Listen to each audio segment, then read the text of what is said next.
Psoriatic arthritis and gout are really two different kinds of arthritis.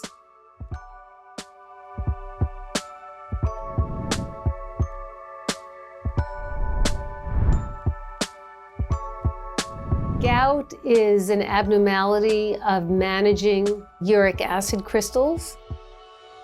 We all have uric acid in our bloodstream, and some people cannot excrete uric acid effectively, or they produce too much uric acid. And then the uric acid crystals can deposit in one to many joints. And the X-ray appearances are quite different.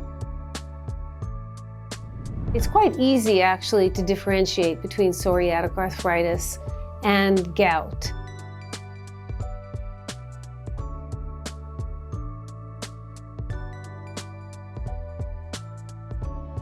Psoriasis can be common in gout patients, and you can even have an overlap between gout and psoriatic arthritis where people actually have both.